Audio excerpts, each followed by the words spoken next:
प्रदेश में शिक्षा, चिकित्सा, संस्थान निर्माण और समाज सेवा के अग्रणी पुरोधा डॉक्टर मनोहर लाल स्वर्णकार किसी पहचान के मोहताज नहीं है। आपने चिकित्सा शिक्षा का सफर बीकानेर मेडिकल कॉलेज से शुरू किया, फिर बीच में ही जयपुर आ गए। इसके बाद उन्होंने PGIMER चंडीगढ़ से प्रसूति एवं स्त्री रोग में MD स्नातकोत्तर डिग्री हासिल की। उन्होंने यूनिवर्सिटी ऑफ लिवरपूल से इन विट्रो फर्टिलाइजेशन यानी IVF में विशेष प्रशिक्षण प्राप्त किया और अमेरिका, जर्मनी, फ्रांस तथा ऑस्ट्रेलिया में उन्नत शोध एवं माइक्रो सर्जरी का अनुभव हासिल किया। इसके बाद डॉक्टर स्वर्णकार ने Jaipur fertility and micro surgery research centre की स्थापना की, जो राजस्थान का पहला सफल टेस्ट ट्यूब बेबी सेंटर बना। उनके नेतृत्व में हजारों दंपतियों को संतान प्राप्ति का सुख मिला और वो उत्तर भारत में IVF तकनीक के अग्रदूत के रूप में प्रतिष्ठित हुए। आज दिल से कार्यक्रम में उनसे होगी कुछ अनछुए पहलुओं पर बात। नमस्कार, आप सभी दर्शकों का स्वागत है जी राजस्थान के खास प्रोग्राम दिल से में। और दिल से में हम ऐसे शख्सियत से रूबरू करवाते हैं हमारे दर्शकों को जिन्होंने अपनी ज़िंदगी में एक अलग लकीर खींची है, जिन्होंने अपनी ज़िंदगी में बहुत कुछ अचीव किया है। और आज के हमारे खास मेहमान हैं डॉक्टर ML स्वर्णकार, जिन्होंने अपनी ज़िंदगी में ऐसे कई अचीवमेंट प्राप्त किए हैं जो सबसे पहली बार और राजस्थान के लिए गौरवपूर्ण है। डॉक्टर ML स्वर्णकार से आज हम medical Mahatma Gandhi medical university के परिसर में ही हम खड़े हैं। तो डॉक्टर साहब, बहुत बहुत स्वागत है हमारे खास प्रोग्राम में। कैसे हैं आप? मैं बहुत अच्छा हूँ। आपकी जीवन यात्रा के बारे में तो हम बात करेंगे। जब मैं पढ़ रही थी बहुत कुछ आपने हासिल किया है, लेकिन आज हम ये जो परिसर में चहल पहल देख रहे हैं और ये जो बड़ी बिल्डिंग देख रहे हैं, इसकी शुरुआत कैसे हुई, इसकी जब नींव रखी? ये सीतापुरा का वो एरिया है जो एक वीरान हुआ करता था किसी समय में, तो वो जब नींव रखी और आज जो हम देख रहे हैं चहल पहल, इसकी यात्रा कैसे रही है सर? सबसे इम्पोर्टेंट बात लाइफ में ये है जो मैंने माता पिता से और अपने गुरुओं से, गुरुजनों से, बड़ों से सीखी है कि किसी भी समाज की जो नींव है वो है स्वास्थ्य और शिक्षा जी। जब तक ये फैब्रिक ऑफ द सोसाइटी है, जब तक ये मजबूत नहीं होंगे, राष्ट्र मजबूत नहीं होगा जी। तो एज ए डॉक्टर होने के नाते, एज ए डॉक्टर होते हो तो आप ठीक है पेशेंट देखते हो, ट्रीट करते हो, उनको एक लिमिटेड लोगों को फ़ायदा मिलता है। पर यदि आप एजुकेशन को प्रोत्साहित करते हो, हेल्थ को जनरल प्रोत्साहित करते हो, समाज में फैलाते हो, डॉक्टर्स बनाते हैं और डिफरेंट स्पेशलिटीज़ के लोग क्रिएट करते हैं, तब उससे एक रिपल इफ़ेक्ट आता है और समाज में एक अच्छा मैसेज आता है। तो यही एक धारणा थी कि हेल्थ और एजुकेशन इसको कैसे प्रमोट किया जाए, आगे से आगे अपने लेवल पे जितना कर सकते हैं। तो ईश्वर की कृपा रही कि हम हेल्थ में और मेडिकल कॉलेज के होने की वजह से मेडिकल एजुकेशन में दोनों ही चीज़ों को हम Mahatma Gandhi university of medical science and technology के द्वारा उसमें कुछ हासिल कर पाए। वैसे भी भगवान कृष्ण का भगवद गीता में वाक्य कि यदि आप कुछ अपने लिए करते हो वो नहीं है, समाज के लिए करते हो वो यज्ञ है, बाकी जो सब चीज़ें हैं वो सेपरेट हैं। स्वर्णकार जी, मैं पूछना चाहूँगी, करौली के एक छोटे से कस्बे से आप आए हैं। करौली का एक छोटा सा कस्बा जिससे आपने बड़े बड़े सपने देखे और बहुत कुछ प्राप्त भी किया है। ये सपना जहन में कैसे आया कि आप एक प्रसूति और स्त्री रोग विशेषज्ञ बने हैं, जब कोई उस जमाने में कोई सोचता नहीं था कि कोई पुरुष स्त्री रोग विशेषज्ञ बनेगा? तो ये सपना कैसे आपके जहन में आया? उस समय भी मैं जब PGI चंडीगढ़ में अपना पोस्ट ग्रेजुएशन कर रहा था तो इनफर्टाइल कपल्स को देखता था, और बॉम्बे से डॉक्टर सोनावाला जो मेरे गुरु रहे, जिनके साथ मैंने 4 साल काम किया, तब मुझे लगा कि ठीक है पॉपुलेशन ज़्यादा है वो अलग बात है, पर जिनके बच्चे नहीं होते हैं जी, वो दंपति बड़ा अपने आप को समाज से अलग महसूस करते हैं, परिवार से अलग महसूस करते हैं, डिप्रेशन में रहते हैं, सो मेनी प्रॉब्लम्स। तो उस लिहाज से मैंने सोचा कि क्यों ना इस फील्ड में काम किया जाए, जो उस समय राजस्थान के पूरे नॉर्थ इंडिया में इतना ज़्यादा नहीं हो रहा था।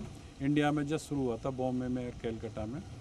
तो उस चीज़ को लेके हमने इनफर्टिलिटी पे काम किया, माइक्रो सर्जरी पे काम किया, और IVF टेक्नोलॉजी, इसको टेस्ट ट्यूब वेव टेक्नोलॉजी कहते हैं, उस पर हमने काफ़ी यहाँ पे भी सीखा और विदेशों में भी, मेनली लिवरपूल इंग्लैंड में और अमेरिका में सीख के फिर यहाँ पे उसको शुरू किया जी। और फिर मैं ये कहूँगा माता पिता का आशीर्वाद, भगवान की कृपा रही कि उसमें हमें सफलता मिली, और बहुत अच्छी सफलता मिली, और उसी का परिणाम है कि आज हम ये मेडिकल कॉलेज एस्टेब्लिश कर पाए। डॉक्टर साहब, आपकी निजी ज़िंदगी के बारे में और रुचियों के बारे में तो हम बात करेंगे, लेकिन चिकित्सा जगत की अगर हम बात करें कि राजस्थान ने चिकित्सा जगत में क्या नवाचार किए हैं और क्या नवीनीकरण हुए हैं?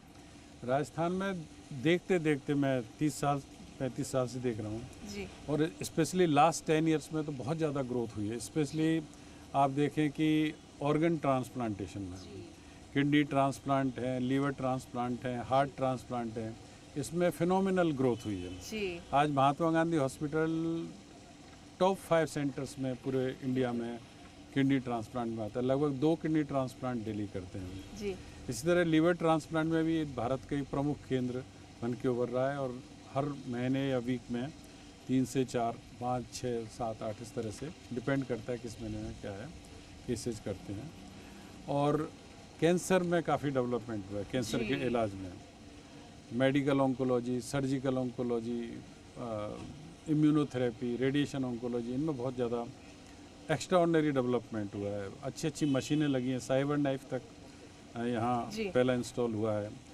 साथ ही न्यूरो सर्जरी और कार्डियक सर्जरी और कार्डियोलॉजी, इसमें इंटरवेंशंस बहुत ज़्यादा हुए हैं। कोई बहुत अच्छी बात है। तो जो पेशेंट्स दिल्ली जाते थे, बॉम्बे जाते थे, विदेश जाते थे, वो लगभग 90% पेशेंट जयपुर में या राजस्थान में ही, अब तो छोटे छोटे शहरों में भी कार्डियोलॉजी सेंटर, अच्छे कार्डियोलॉजी सेंटर। डॉक्टर साहब, आपने बात करी किडनी ट्रांसप्लांट, हार्ट ट्रांसप्लांट, और कितनी तरह के ट्रांसप्लांट हैं वो यहाँ होते हैं, और कितने ट्रांसप्लांट हैं वो अब तक हो चुके हैं? जैसे आप रोज की बात कर रहे हैं कि 2 ट्रांसप्लांट रोज होते हैं, तो हमारे यहाँ करीब जैसे 2500 से ज़्यादा किडनी ट्रांसप्लांट हो गए, जिसमें डिफरेंट हैं, जिनके ब्लड ग्रुप मैच नहीं करते, ABO इनकॉम्पेटेबल ट्रांसप्लांट होते हैं, वो भी सैकड़ों की संख्या में हो चुके हैं। स्वैप ट्रांसप्लांट हो चुके हैं, इसमें 2 कपल हैं जिनके ग्रुप आपस में फैमिली में नहीं मिलते पर एक दूसरे से मिलते हैं, तो वो लीगली अलाउड है, वो ट्रांसप्लांट हो चुके हैं। लीवर ट्रांसप्लांट में बच्चों में भी लीवर ट्रांसप्लांट हो चुके हैं, और एक्यूट लीवर, जहाँ एक्यूट लीवर फेलियर हो जाता है, इमीडिएट ट्रांसप्लांट चाहिए तो वो पेशेंट जिंदा नहीं रहेगा, उसमें भी हमारे महात्मा गांधी हॉस्पिटल में ट्रांसप्लांट हो चुके हैं। पेंक्रियाज का ट्रांसप्लांट हो चुका है, किडनी के साथ साथ लंग के ट्रांसप्लांट हो चुके हैं। तो इसमें तो अभी बहुत कुछ आगे करना बाकी है, पर एक अच्छी शुरुआत है और काफ़ी सिग्निफिकेंट तरीके की शुरुआत है जो यहाँ पे और दूसरे हॉस्पिटल्स में भी, जयपुर में और राजस्थान में। जी। डॉक्टर साहब, अगर हम बात करें भविष्य की, कुछ तो प्लान कर रहे होंगे चिकित्सा जगत में कि कुछ नए नवाचार जो आने वाले सालों में या भविष्य में हम राजस्थान में देख पाएंगे? बिल्कुल, डेफिनेटली। आप जैसे पीछे देखेंगे 2 बिल्डिंग्स आ रही हैं। बिल्कुल।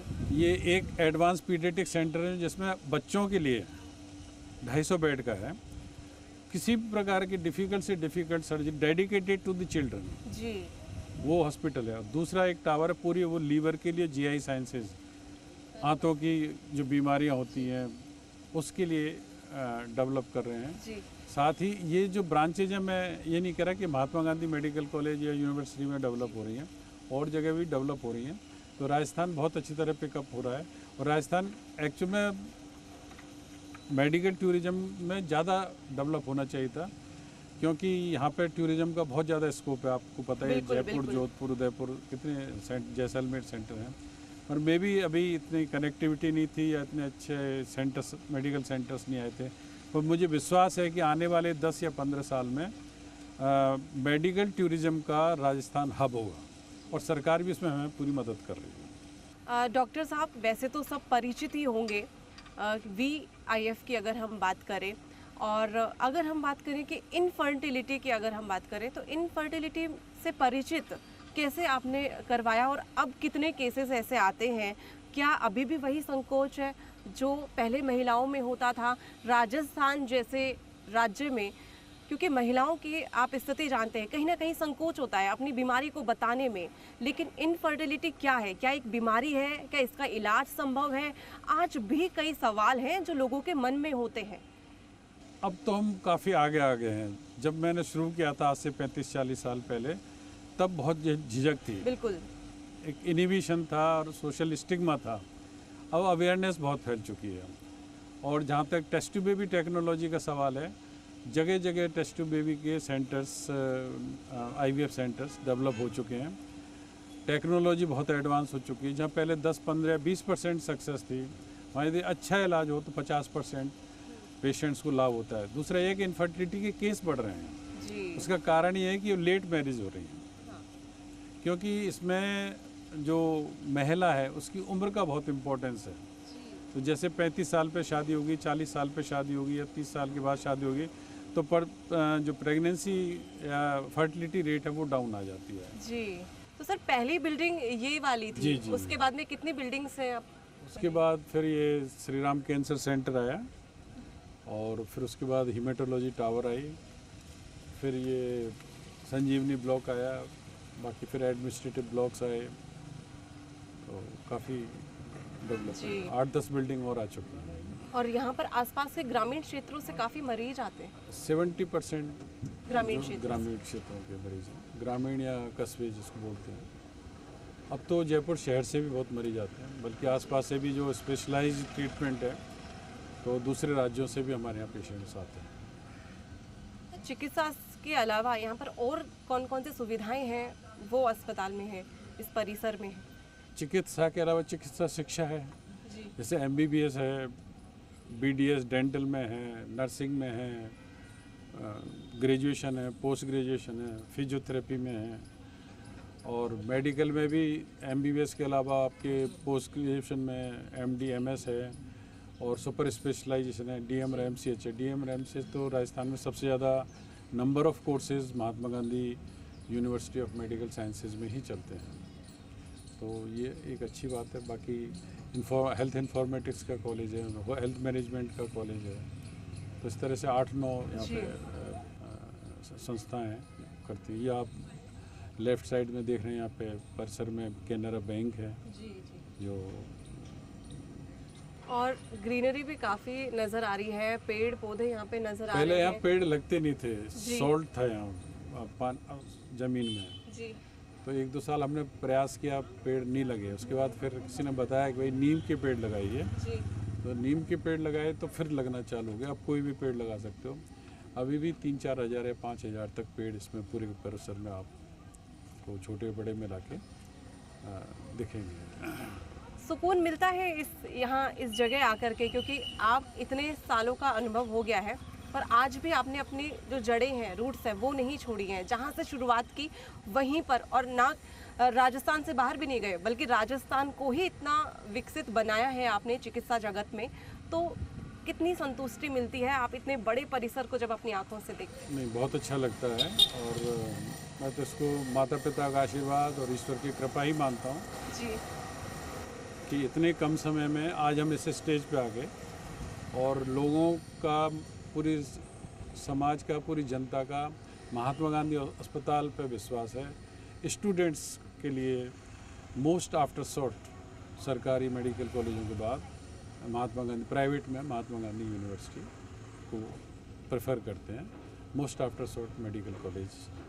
जी। तो डॉक्टर साहब, ये तो एक अलग ही विचारधारा है आपकी, तो ये परिसर खड़ा करना, इसका कैसे विचार आया? ये तो गुरु महाराज की कृपा है, स्वामी दयानंद सरस्वती जी की, स्वामी ब्रह्मपरानंद जी की। जी। उनका आशीर्वाद है, तो वो जो आदेश देते हैं वो हम उसको पूरा करते हैं। जी बिल्कुल, कोशिश करते हैं कि वो पूरा हो। जी बिल्कुल। यहाँ पर देखने पर लग रहा है कि आप अध्यात्म से काफ़ी जुड़े हुए हैं।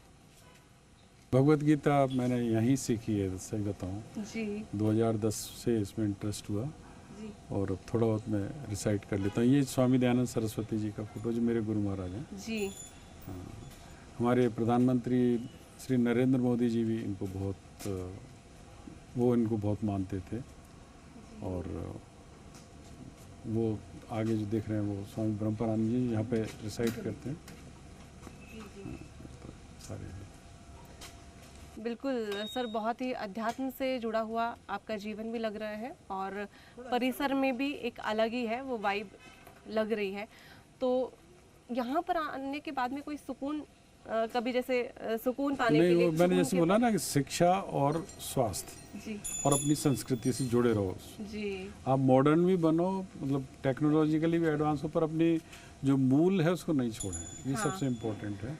तो संस्कृति से जुड़े रहते हैं, साथ में हाँ। शिक्षा और उसका भी। तो सर, आपके डॉक्टर की ज़िंदगी के बारे में हमने जाना, काफ़ी कुछ सुना है। लोग इंटरनेट पर भी आपके बारे में सर्च करेंगे तो डॉक्टर एमएल स्वर्णकार की जो पूरी डिटेल है वो पूरी आ जाती है। लेकिन हम जानना चाहते हैं कि एक्चुअल में डॉक्टर एमएल स्वर्णकार कौन है, क्या शौक है, क्या आपकी रुचि है, क्या क्या आप करना पसंद करते हैं। तो सर, क्या आपकी रुचि है, सबसे पहले हम जानना चाहेंगे, क्योंकि जब मैं पढ़ रही थी तो शास्त्रीय संगीत सुनना, संस्कृत विद्या का ज्ञान रखना, तो सर क्या कहेंगे, क्या क्या आपको पसंद है? जो मेरी प्राइमरी जो बेसिक रुचि है वो तो मेडिकल प्रैक्टिस ही है, मरीजों की सेवा, मरीजों को देखना, स्पेशली इनफर्टाइल कपल्स को जी और उनके स्टूडेंट्स को पढ़ाई कराना। पर बाकी सारी हॉबीज़ हैं। और फॉर्चुनेटली जो मेरा परिवार है, जो मेरे माता पिता हैं, वो हमारे यहाँ भगवान श्री राम का, रामचरितमानस का शुरू से ही बचपन में बड़ा प्रभाव रहा है। जी। घर में पाठ, नवापारायण इस तरह होते थे। तो आध्यात्मिक रुचि परिवार में हमारे संस्कार से ही, मतलब बचपन से ही मिली हमें। फिर यहाँ आए और आगे बढ़े तो हमारे जो गुरु महाराज हैं उन्होंने हमें भगवत गीता में और संस्कृत में प्रवेश कराया। बाकी जो हमारा गांव है करौली ज़िले में मासलपुर, एक छोटा सा कस्बा है, बिल्कुल, और पर बड़े वहाँ विद्वानों की बस्ती है वो, काफ़ी अच्छे वहाँ से पंडित जन, doctors, IAS bureaucrats, police service में और डिफरेंट इंजीनियर्स, अच्छे मतलब लोग वहाँ से निकले हैं, अच्छे परिवारों के रहते हैं उस गांव में। तो संस्कार में हमें सब मिला कि भाई अध्यात्म वहाँ पे बहुत ज़्यादा था। और संत महात्मा, वो इस तरह का इलाका है कि वहाँ संत महात्मा ब्रिज के काफ़ी आते थे, तो ये शुरू से इस तरह का शौक हो। सर, आपसे गीता का श्लोक तो सुनेंगे ही, लेकिन उससे पहले मीना जी भी हमारे साथ जुड़ी है। मीना जी मथुरा से हैं और आप करौली से। वैसे तो मथुरा और करौली की दूरी वैसे ज़्यादा नहीं है, लेकिन आप कब मिले और आपकी शादी कैसे हुई, उसके बारे में सर हमारे दर्शक भी जानना चाहेंगे। तो आपकी शादी कैसे हुई मीना जी? आप कुछ अपनी पुरानी यादें आप हमसे साझा करना चाहें? असल में हमारे एक रिलेटिव थे, तो वो डॉक्टर साहब की फैमिली को जानते थे, तो उन्होंने इनका रिश्ता बताया था। तो जब हम इनसे मिले, सब लोगों को देखा, तो मेरे पेरेंट्स को ये लोग बहुत पसंद आए। और पहली बार कोई लड़का देखा था मेरे लिए, और पहली बार में इनके साथ अच्छा संबंध हो गया। तो पहली बार ही देखा था, कोई और लड़का पहले नहीं देखा? पहले नहीं देखा था जी। तो जब मेरे माता पिता इनके गांव जा रहे थे देखने के लिए, तो हम लोग रहते थे तब चिकोहाबाद में, यूपी में। और जब गांव जा रहे थे तो रास्ते में बहुत ही पथरीला इलाका था, पहाड़ी इलाका था। तो मेरे पिताजी ने सोचा कि वापस चलते हैं, अब आगे नहीं जाते। तो साथ में बस में बैठ के जा रहे थे, तो एक व्यक्ति मासलपुर के पास में बैठे हुए थे। उन्होंने पूछा कि आप कहाँ जा रहे हैं? तो उन्होंने कहा हम मासलपुर जा रहे हैं। किस लिए? कि एक लड़का देखना है वहाँ पर, ऐसे इनके पिताजी का नाम बताया, इनका बताया।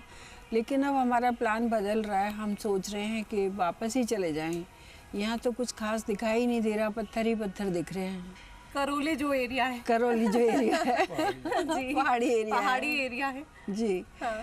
तो उन्होंने मेरे पिताजी से कहा कि आप वापस मत जाइए, आप आगे जाइए, वहाँ पत्थरों में आपको हीरा मिल जाएगा। अरे वाह। और वही हुआ कि जब मेरे पापा चले गए वहाँ पे, परिवार से मिले, तो वहाँ उनको लगा, हालांकि ये उस समय चंडीगढ़ में थे, पीजी कर रहे थे, पर इनके बारे में जब सबसे सुना, पूरी परिवार से मिले, तो उनको लगा कि हाँ मिल गया हीरा। अरे वाह। तो सर बिल्कुल बिल्कुल। और सर आपसे जानना चाहेंगे कि मैडम से पहली बार मुलाकात कैसे हुई, जब घर वालों ने बताया, जब रिश्ता देखा, तो पहली बार मिले तो क्या ख्याल थे, क्या विचार थे? बताया नहीं, सीधे मेरे माता पिता चंडीगढ़ आ गए पीजीआई, जहाँ अच्छा। मैं पीजी कर रहा था जी और मेरे को बुला के लड़की देखने शुक्रवार चलना है। जी तो कालका एक्सप्रेस चंडीगढ़ से चलती थी, तो वहाँ से बैठ के हम शुक्रवार गए जी और माता पिता ने देखा, मैंने भी थोड़ी सी बात की इनसे, बात उस समय होती नहीं थी टू वेरी ऑनेस्ट, और माँ ने अपना चेन ली गले की और इनको पहना दी, रिश्ता पक्का। रिश्ता पक्का हो गया।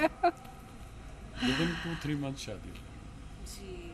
तो आपने जैसा मतलब कि जब माँ ने ओके कर दिया, पिताजी ने ओके कर दिया, फिर सेकंड थॉट दिया ही नहीं। सर, आज के जो ख्यालात हो गए हैं कि डॉक्टर से ही शादी करता है, बहुत सारे विचार ऐसे आते हैं कि कोई भी हो, डॉक्टर ही क्यों ना हो, कोई अदर पेशा क्यों ना हो, तो लोग अपने पेशे में ही शादी करना पसंद करते हैं।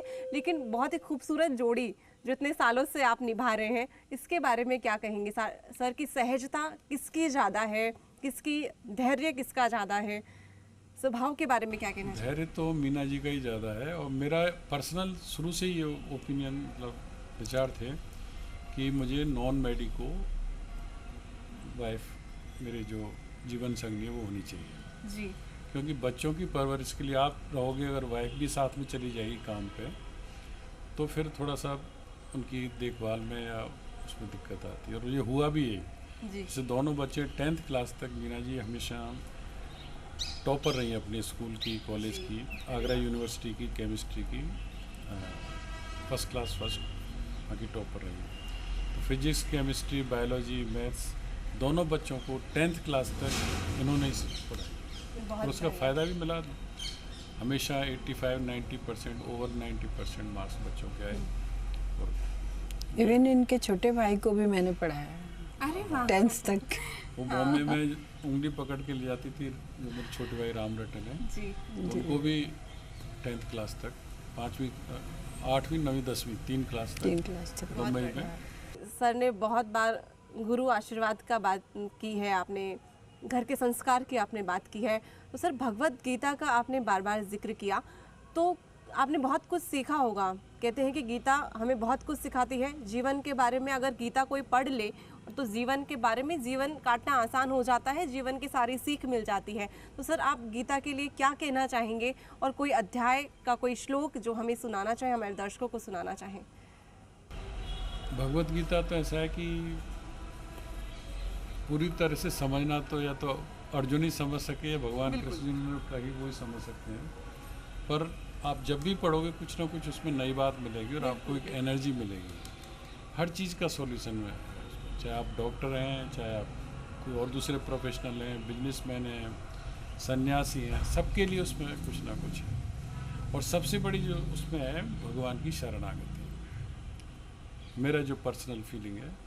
हालांकि आप देखिए जैसे लोकमान्य तिलक हैं, गोखले जी हैं, उन्होंने कर्मयोग पे ज़्यादा जोर देके इस देश को, गांधी जी उनके फॉलोअर रहे, और कर्मयोग गीता से निकाल के देश को आज़ाद कराने में भगवत गीता का बहुत बड़ा हाथ है। जैसे जिसको जो हुआ, आज जगत गुरु शंकराचार्य जी हुए, उन्होंने थोड़ा अपना सनातन संस्कृति डेविएट हो रही थी उस समय, तो उस संस्कृति को बचाने के लिए अपना जो सांख्य योग है ना, जी संन्यास योग जिसको कहते हैं, उसका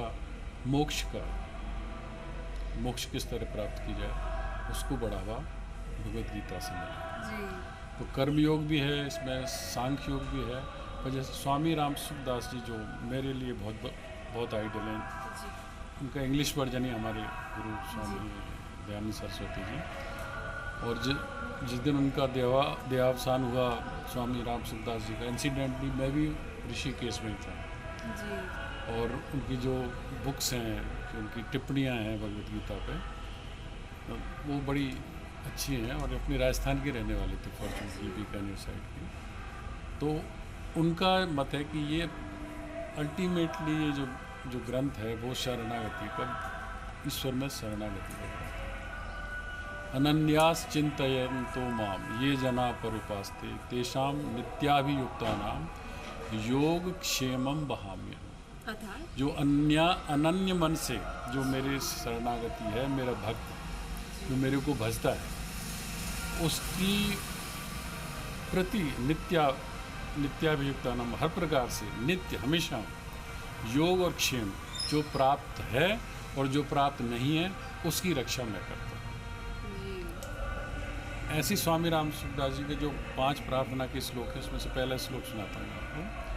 अजोपि सन्न व्ययात्मा भूतानाम ईश्वरोपि सन्न। अजोपि सन्न व्ययात्मा भूतानाम ईश्वरोपि सन्न। प्रकृति स्वामधिष्ठाय संभाव आत्माय। मैं प्रकृति को अपने वश में करके मैं अपनी इच्छा से ही मैं अजन्मा हूँ, फिर जन्म लेता हूँ। परित्राणाय साधूनाम विनाशाय च दुष्कृताम धर्म संस्थापनाय संभवामि योगे। तो ये जो भगवान के दिव्य कर्म हैं, जन्म हैं, और उनमें जो शरणागति यत् योगेश्वर कृष्ण यत् पार्थ धनुर्धर तत् श्री विजय भूति ध्रुवा नीतिर्मतिर्म में। आज देश में क्या है, अर्जुन नहीं है जी।